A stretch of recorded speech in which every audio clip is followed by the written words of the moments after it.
반갑습니다. 황희철 사장입니다. 시간 순서상 굉장히 불리한 위치에 있는 5번째 순서입니다. 다들 졸리실 것 같고, 그다음에 빨리 이 행사장을 떠나고 싶은 그런 마음도 있을 것 같은데요. 제가 어느 세미나에 갔을 때, 이 세미나 발표자의 최대한의 미덕은 제한된 시간보다 빨리 끝내는 거라고 했습니다. 최대한 스피디하게 진행하도록 하겠습니다. 타이틀 자체는 효율적인 데이터 관리라고 했는데, 실제적으로는 작년에 저희 데이터 복구 수주에 대한 일반적인 브리핑하고, 그다음에 하드디스크와 관련된 복구 기술을 어떻게 이해를 할 것인지 그런 부분에 대해서 설명을 드리겠습니다. 목차는 일반 현황하고 소프트웨어 하드웨어 이슈, 그다음에 레이드 간단하게 보시겠고, 그다음에 케이스 스터디 한번 진행하도록 하겠습니다. 지금 보시는 거는 5개년도 동안에 저희 명정부 기술에 예고되는 데이터 복구 수주량의 변화 추이입니다. 약간 좀 주춤해지고 있죠. 여러 가지 환경적인 영향들이 있기 때문에 약간 좀 주춤한 걸 보고 있고요. 데이터 복구율은 보시는 것처럼 작년도 69%를 기록하고 있습니다. 이 복구율은 순수 작업에 대한 복구율 외에 취소권들이나 이런 것들이 포함되어 있기 때문에 순수한 작업 복구율은 좀 더 높을 거라고 생각되고, 저희 목표는 75%를 하고 있습니다. 그러면 복구 수주된 것들에 대해서 분석을 좀 해보면, 보시는 것과 같이 거의 대부분 하드웨어적인 증상이 60%를 차지를 하고 있습니다. 저희 회사 특성이 있을 수도 있고, 하지만 대부분은 하드웨어적인 증상들이 많이 발생되고 있는 걸 볼 수 있겠고요. 그리고 소프트웨어적인 것들이 39%를 차지하고 있습니다. 지금 소프트웨어 건들은 앞으로도 이제 계속 데이터 복구에 대한 이해가 증가되고 있기 때문에, 그리고 시중에 데이터 복구용 프로그램들이 널리 사용이 되고 있기 때문에 아마 이 부분들은 각 엔드유저 단에서 좀 더 많은 양을 처리를 하기 때문에 앞으로는 소프트웨어적인 부분이 좀 더 줄어들 걸로 예상하고 있고요.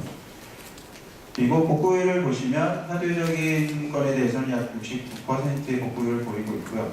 그다음에 소프트웨어 거는 74%, 그다음에 레이드는 91%를 보이고 있습니다.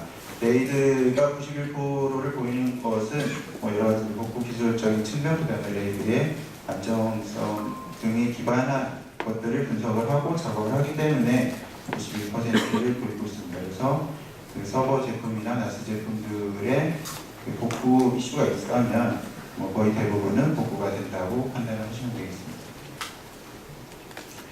다음은 데이터 손상에 대해서 메인 증상들을 볼 수가 있는데요. 지금 앞서 보신 것처럼 하드웨어적인 증상들이 약 일반적으로 52% 정도를 차지를 하고 있고요. 그 외에 소프트웨어적으로 손상된 부분, 그다음에 자연재해적인 발생 부분, 그리고 주목할 만한 것은 휴먼 에러가 약 26%를 차지를 하고 있다는 거죠. 소프트웨어적인 측면으로 저희가 흡수를 할 수도 있겠지만 따로 분류를 한 거는 이 휴먼 에러 중에는 소프트웨어적으로 포맷을 한다든지 OS를 재설치를 한다든지 이런 부분들이 포함되어 있고, 그다음에 사용상의 부주의, 추락이나 이런 부분들이 포함될 수가 있습니다. 제가 이제 경험상을 보면 우리 연휴가 이제 시작이 되고 그 다음에 보면 포맷이나 OS 재설치에 관한 수주가 증가되는 것을 볼 수 있습니다. 그거는 연휴 기간 동안 컴퓨터를 정리를 하시다가 이제 포맷을 하거나 OS를 재설치를 하는 케이스가 많다고 이제 유추를 하는 거죠. 그럼 데이터 로스 중에 각 사이트별로 몇 가지 분석을 해봤는데요. 하드웨어적인 거나 시스템적으로 오류가 나는 부분들을 원인으로서는 저장 매체 자체에 일렉트리카라는 페일들이 있을 수 있고, 그다음에 저장 매체 헤드나 미디어에 크래쉬가 발생되는 경우도 있겠고요. 그다음에 컨트롤러 페일로 인해서 하드웨어나 시스템의 말풍선이 일어날 수가 있습니다. 이런 오류가 나면 어떤 현상들이 일어나냐면 이렇게 여러 가지 현상들을 보실 수가 있고요.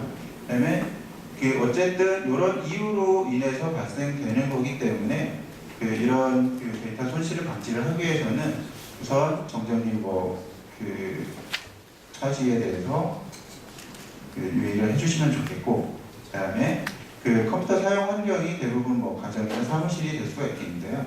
대부분 이제 PC를 들고 오시는 것을 보면 굉장히 이제 먼지가 많이 쌓여 있거나 이런 부분들이 있습니다. 이런 부분들로 인해서 그 정기적인 회의를 발생될 수 있기 때문에 가급적이면 드라이하고 그다음에 그 건조된 상태에서 그다음에 먼지가 없는 곳에서 사용을 하시면 보다 데이터 로스를 방지하실 수가 있겠습니다. 그리고 그 하드디스크가 먼저 그 세션에서 계속적으로 설명이 되었지만 그 정기적으로 굉장히 그 취약한 부분들이 있습니다. 그래서 그 UPS 등을 사용하시게 되면 그 일렉트리컬한 그리고 메커니컬한 에러들을 감지를 하실 수가 있겠습니다. 물론 그 이동을 하기 위해서는 반드시 전화를 꺼두시는 게 좋겠고요. 다음은 이제 소프트웨어적인 증상들의 원인을 보시면 그 하드디스크나 아니면 그 프로그램상의 에러가 발생이 됐을 때 보통 이제 다이아그노스틱 프로그램이나 리퍼럴 툴을 사용하실 수가 있겠는데, 이런 프로그램들은 우리가 직접 관심사가 되고 있는 데이터를 복구를 하는 프로그램이 아니고 그 자정 매체를 점검하고 수리하는 목적이기 때문에 오히려 그 심각한 데미지를 더 일으킬 수가 있겠습니다. 그래서 이런 프로그램을 사용하실 때는 이 프로그램이 어떤 목적으로 사용되는 것인지를 명확하게 아시고 사용하시는 게 좋겠고요. 그 다음에 백업 도중에 실패되는 부분도 있겠고요. 그리고 이런 부분들을 이제 막기 위해서는 어쨌든 백업이 가장 중요합니다. 그리고 딜리트를 사용하실 때는 정확하게 사용 방법을 아시면 좋겠다. 다음 이제 휴먼 에러 부분들이 있는데요. 뭐 실수로 삭제를 하시거나 아니면 포매팅을 하시거나 떨어뜨릴 수가 있겠죠. 다 안 좋은 케이스입니다. 저희 보고 입장에서는. 네, 이런 이제 부분을 이제 방지하기 위해서는 뭐 이런 부분들을 주의를 하시면 되겠습니다. 다음은 뭐 자연재해는 어떻게 할 방법이 없기 때문에 그 부분에 대해서는 그 백업을 한 번 더 강조를 해드리고 싶습니다. 다음은 이제 소프트웨어 이슈를 좀 잠깐 짚어보겠는데요.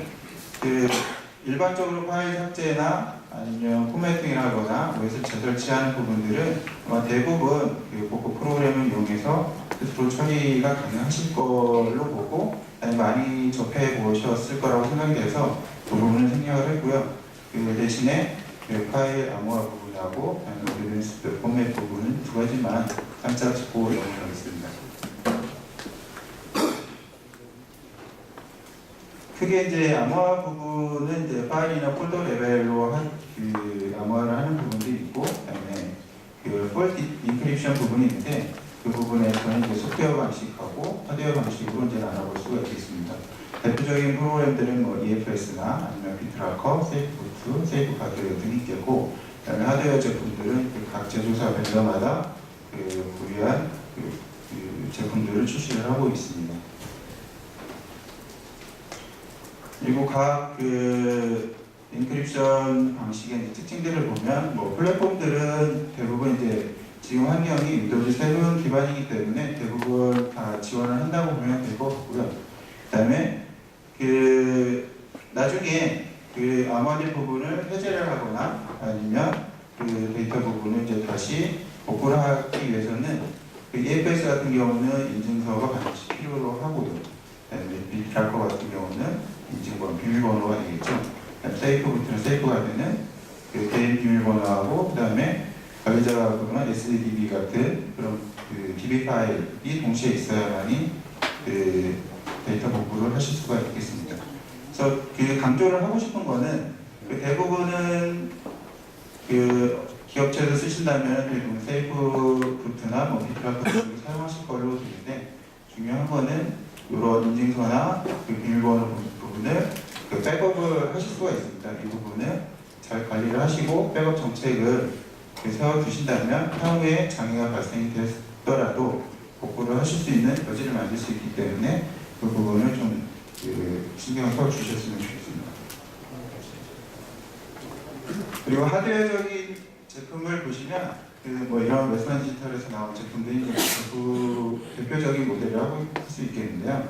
특징은 그 컨트롤러 단에서 그 그 암호화와 복구화를 진행을 하게 됩니다. 그래서 이 하드디스크에 의존하지 않고 이 컨트롤러 단에 의해서 그 암 복구화가 진행이 되기 때문에 향후에 이 하드디스크를 복구화를 진행을 하기 위해서는 사용되었던 전용 컨트롤러가 필요하게 됩니다. 그래서 그 일부 이제 이 제품을 사용하시다가 물리적인 에러나 이런 부분들에서 복구를 의뢰하실 때 이 하드디스크만 그 가져오시는 부분들이 있는데 그 실제 복구를 하기 위해서는 반드시 전용 컨트롤러가 필요합니다.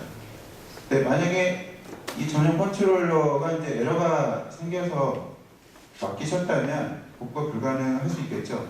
그러나 자연스럽게 저희 쪽에서 이 전용 컨트롤러, 그 원래 사용하셨던 컨트롤러가 그 장애가 나더라도 이 복구화, 그 암호화되는 패턴을 일부 찾아냈기 때문에 그 만약에 이 컨트롤러 부분이 손실되거나 손상되었다면 그 걱정하지 마시고 그냥 맡겨주셔도 그 복구 가능한 부분이 있기 때문에 그 미리 포기하실 필요는 없다고 볼 수 있겠습니다. 그다음에 요즘 이제 3테라바이트, 4테라까지도 뭐 나왔는데요. 이 부분들을 사용하기 위해서는 그 어드밴스드 포맷이라는 부분을 잠깐 좀 이해를 해야 될 부분인데요. 전통적으로 사용하는 하드디스크는 1섹터를 512바이트로 다 사용을 하고 있습니다. 근데 이 부분은 이제 그 파티션 개념에서 보면 MBR 쪽에서 최대한으로 그 파티션을 정할 수 있는 길이가 약 2TB밖에 안 되기 때문에 그 MBR에서 표현할 수 있는 용량으로는 3TB를 달고 사용을 한다고 하더라도 2TB밖에는 사용을 하실 수가 없습니다. 근데 이 부분은 이제 사용하기 위해서 새롭게 뭐 GPT라는 그 새로운 방식이 나왔기 때문에 그 512바이트를 써서라도 그 3TB나 4TB를 쓸 수는 있지만 만약에 MBR을 써야 되는 환경이 OS라면 그 반드시 어드밴스드 포맷 기술이 적용된 하드디스크를 가지고 그 사용을 하고 있는데요. 그 개념은 아주 간단합니다. 그 한 섹터를 기존에는 512바이트를 사용했지만 그 어드밴스드 포맷은 한 섹터를 그 4K, 즉 8섹터를 하나의 섹터로 이제 인식을 하는 거죠. 그 전체 용량은 다 같지만 실제로 이제 그 MBR 개념으로 보면 사이즈가 8분의 1로 줄어든 것처럼 볼 수가 있겠습니다. 그러나 실제로는 3TB 그 용량을 전부 다 쓸 수가 있겠죠. 그래서 전용 툴을 사용하시면 그 이 하드디스크가 그 피지컬 섹터가 얼마로 사용되는지를 그 확인하실 수도 있고, 그 다음에 그 윈도우즈 커맨드를 가시면 이런 명령어를 사용하시면 그 현재 사용되고 있는 그 파티션에 대해서 그 섹터 그 바이트 퍼 섹터가 얼마나 사용되어 있는지, 5일인지 4096인지를 확인을 하실 수가 있습니다. 그리고 일부 이제 그 외장 케이스에서는 강제적으로 그 어드밴스드 포맷 방식을 이제 지원을 해주는 부분이 있는데요. 그 하드디스크의 기본 블럭 사이즈를 4096으로 이제 이 컨트롤러 단에서 설정을 해줍니다.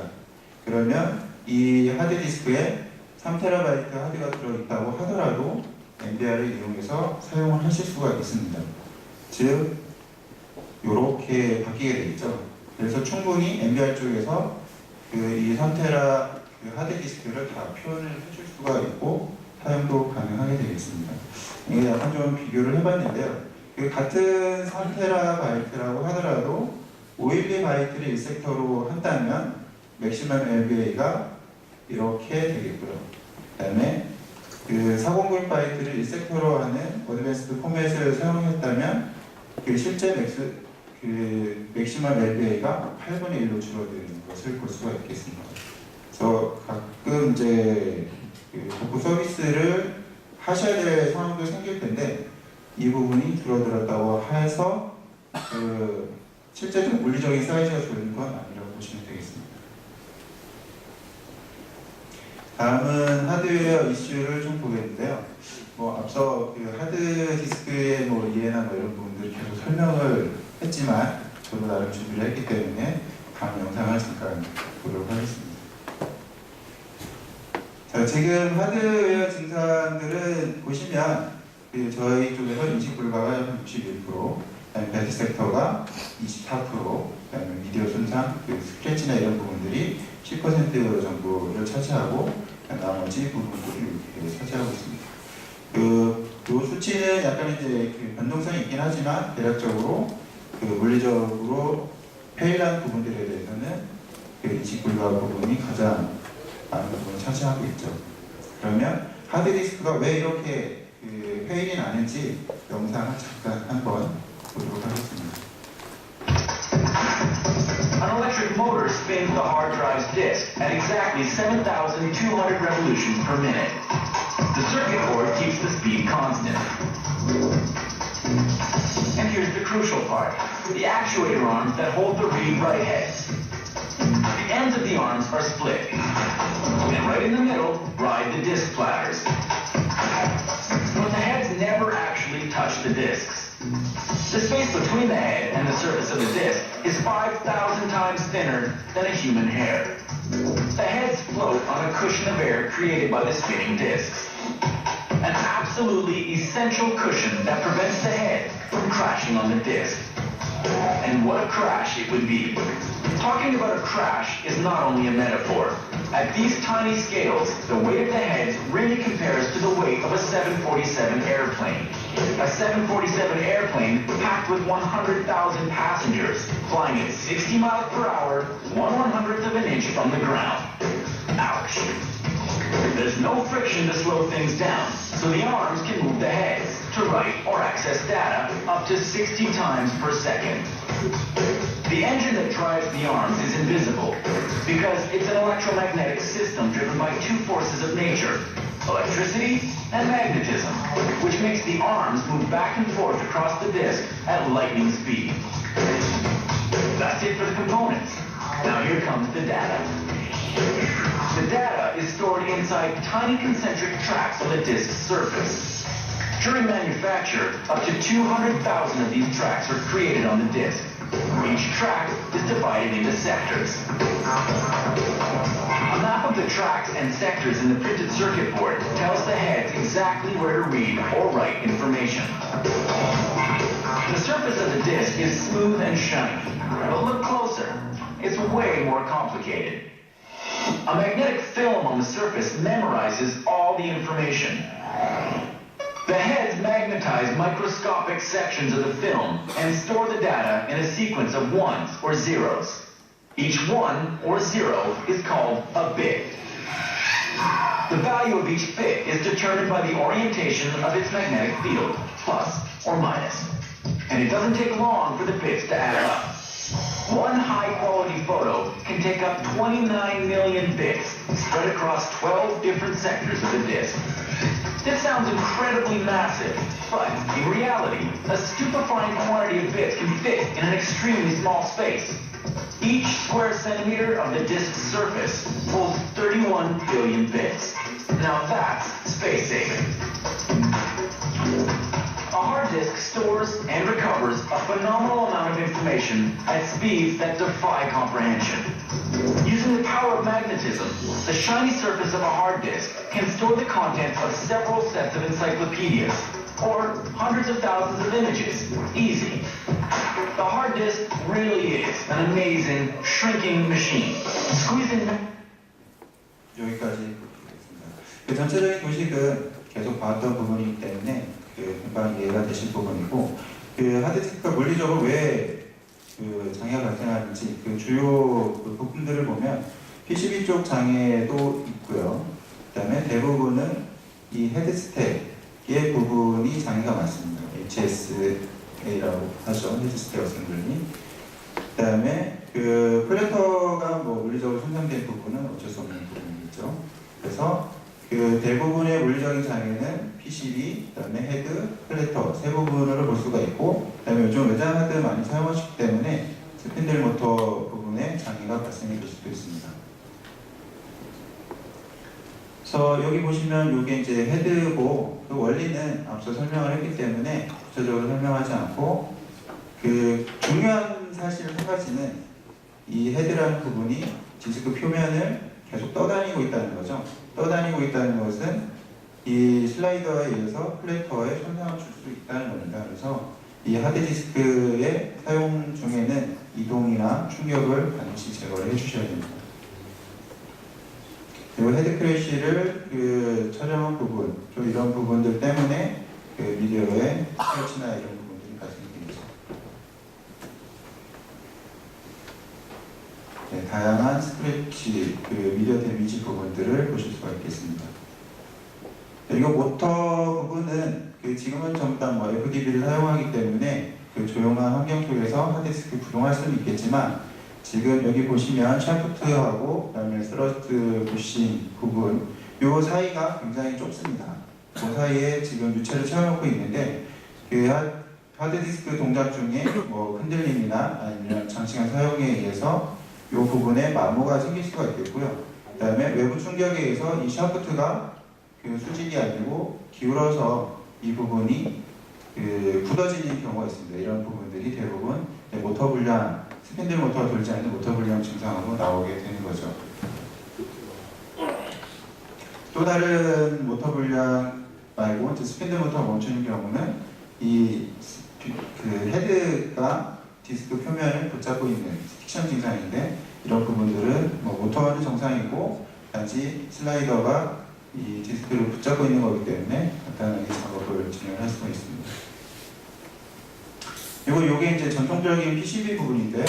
MCU가 있고 메모리, 오토 컨트롤러, 그다음에 이 부분은 이제 헤드 스택하고 맞닿는 부분인데, 전통적으로 이런 부분들을 다 갖추고 있습니다. 전통적인 PCB는. 현대의 PCB는 앞서 웨스턴 디지털 선생님께서도 설명드렸지만 굉장히 작아지고, 그다음에 이런 롬이나 다른 부분들이 일부 다 MCU 부분에 통합화가 되고, 그다음 모양 자체도 전통적인 부분보다는 형태에 맞게 다 변화가 되고 있습니다.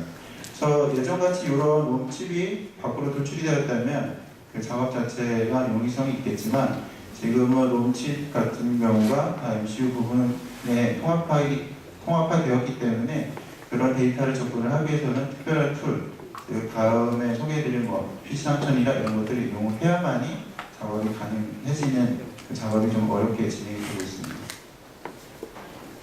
그 다음에 보실 거는 이런 하드디스크는 물리적인 특성에 의한 에러들이 많이 발생이 되지만, 그 안에 들어있는 펌웨어 정도의 에러로 인해서 발생되는 문제도 상당히 많습니다. 앞서 언급드렸던 PC3000이 바로 이런 펌웨어 부분들을 접근을 해서 진단을 하고 수정을 해서 복구를 할 수 있는 환경을 만들어줄 때 도움을 많이 주고 있습니다. 일반적으로 디스크 표면을 보면 트랙이 있고, 그다음에 섹터 구분으로 되어 있습니다. 그리고 이렇게 일정 영역 구간에 서비스 에어리라고 해서 PCB 쪽에서 담지 못하는 여러 가지 펌웨어 정보들을 이 서비스 트랙 내에 모듈 형태로 여러 가지를 담고 있습니다. 그래서 이 담아있는 모듈들이 제 기능을 하지 못하면 여러 가지 에러가 발생이 될 수가 있는데요. 어떤 에러가 발생이 되냐면, 모델명이나 여러 가지는 다 정상적으로 뜨지만 용량 자체가 이제 제로로 뜨는 경우가 있겠고, 아니면 하드디스크가 물리적으로는 정상적으로 이제 레디 동작을 하지만 모델명이 뜨지 않는 그런 증상이 있을 수가 있습니다. 그런 부분들은 PC3000을 이용해서 해결이 가능하기 때문에 이런 PC3000이 현재는 복구에 많이 사용되고 있고요. 다른 펌웨어 증상으로서는 우리가 알고 있는 LBA는 로지컬한 주소죠.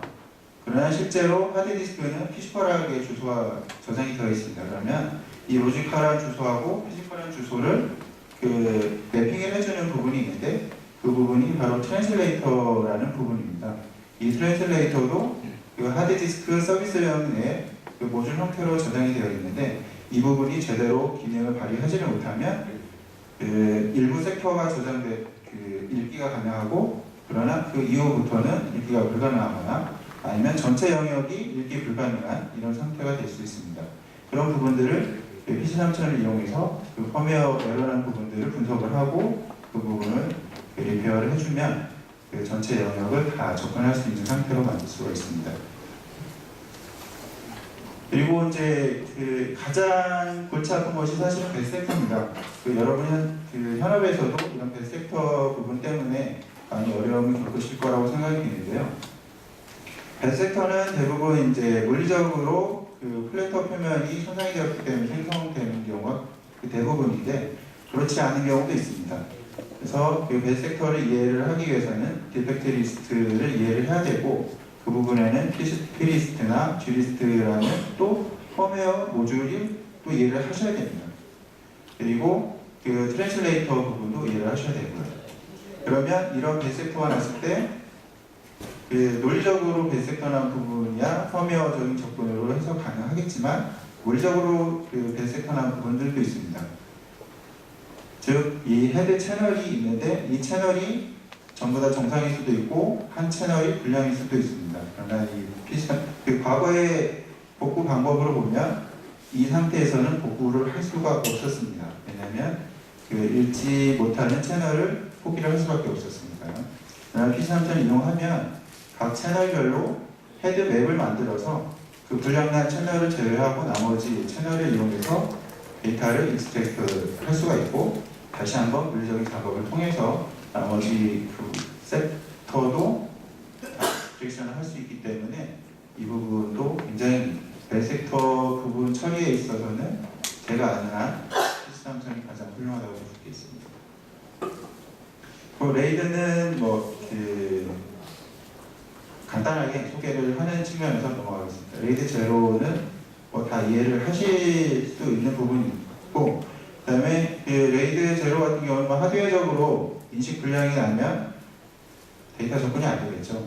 그 나머지 그 전체 하드디스크 덤프를 떠야만이 데이터를 복구를 할 수 있는 부분이기 때문에 그 부분에 대해서 좀 고려를 해주셔야 될 부분이고, 레이드 같은 경우는 중복된 데이터가 있는데 레이드 1을 쓰게 되면 하드디스크가 둘 중에 하나가 페일나도 정상적으로 작동이 되죠.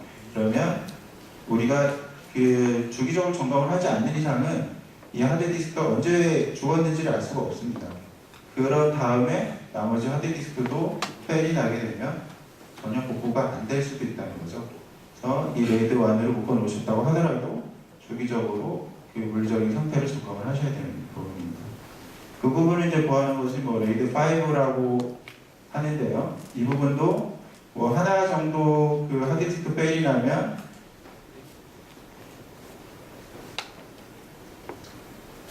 이렇게 페일이 나면 두 개를 가지고 운영이 되겠지만 더 이상 페리티를 생성을 할 수가 없기 때문에 그 추가적인 그 장애가 발생이 된다면 데이터 복구가 안 될 수가 있습니다. 그래서 그 하드디스크 중에 물리적으로 페일이 난 상태에서도 동작을 하기 때문에 그 추가적인 그 하드디스크를 공급을 하지 않는 이상은 이 시스템 자체가 불안정하기 때문에 이 부분도 주기적으로 물리적인 상태를 점검을 하셔야 된다고 봅니다.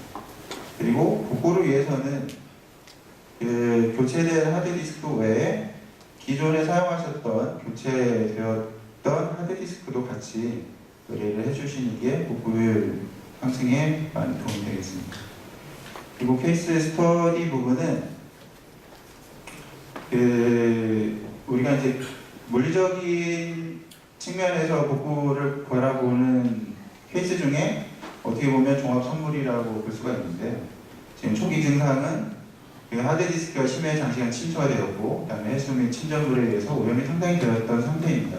PCB나 플래터가 오염이 되었기 때문에 처음 보는 순간 이건 복구 안 되겠다 판단을 했었던 부분인데요. 그래서 이 하드디스크를 꼭 복구를 해야 되는데 어떤 부분을 이 점검 사항으로 봤냐면, 어쨌든 최근에는 롬 상태에 그 PCB 롬에 유니크한 데이터가 들어있기 때문에 롬이 정상인지 여부를 판단을 했고요. 그 다음에 당연히 플래터는 이제 클리닝 가능성이 있는지를 판단을 했고, 그 다음에 그 어쨌든 플래터를 분리를 해서 작업을 해야 되기 때문에 그 부분을 다시 조립을 할 때 디스크 얼라이먼트 등을 정상적으로 맞출 수 있는지 여부, 그래서 TF팀을 구성을 했는데요. 대부분 시니어 엔지니어급으로 구성을 했고, 그 다음에 이런 부분들을 해결할 수 있는 부분에 대한 자문위원을 또 구성을 했습니다. 그리고 그 민간 합동 팀도 구성을 했고요. 자, 보시면 그냥 보셔도 좀 작업하기 싫어지는 부분이죠. 네. 그래서 이 부분 그 클리닝은 사실 외부 클리닝은 어렵진 않았는데 그 중요 관건이 PCB가 정상인지 여부 다양스럽게 그 부분은 정상이었습니다. 그래서 이렇게 클리닝 작업을 완료를 했고요. 이게 이제 그 디스크 실제 모습을 찍은 건데요. 여기 보이는 하얀 부분들이 그 오염물질이 굉장히 많이 부착되어 있는 그런 상태였습니다. 사실 과거 같았으면 이거 복구 안 된다고 작업을 안 했을 겁니다. 그냥 봐도 상태가 매우 안 좋기 때문에. 그래서 이 부분을 해결하기 위해 그 울트라 손 채측도 해보고, 그다음에 같은 환경의 샘플링을 해서 그 작업도 해보고, 그리고 최종적으로는 그 정부기관의 그 연구소의 도움을 받아서 이 물질을 가장 효과적으로 그 제거할 수 있는 솔루션을 그 얻어서 결과적으로는 이렇게 해서 이 상태로 만들었죠. 그래서 그 부분을 다시 재조립해서 그 이미지 작업을 진행을 했고, 결과적으로는 이런 식의 그 정상적인 데이터를 추출을 할 수가 있었습니다. 그래서 이 부분에 대해서 저희들이 그 많은 부분들을 그 고민을 했었고, 그 고민들을 해결을 해가면서 그 과거의 복구 방법보다 한층 업그레이드된, 그리고 그 복구 업체 자체만의 노력도 중요하지만 그 민간 합동의 그런 노력들도 필요하다는 부분들을 함께 느낄 수가 있었습니다. 그래서 키 팩터를 보시면 그 맨파워, 그다음에 머터리얼스, 머신, 메소드, 인바이러먼트. 다행스럽게도 저희 회사에서는 이 모든 부분에 대해서 강점들을 많이 가지고 있습니다. 그래서 대부분의 복구 그 케이스들이 성공적으로 작업을 할 수가 있었던 부분이죠. 여기까지 제가 그 생각보기에 좀 달려온 부분이 있고요. 질문 있으시면 잠깐 받도록 하겠습니다. 네, 여기까지 하겠습니다.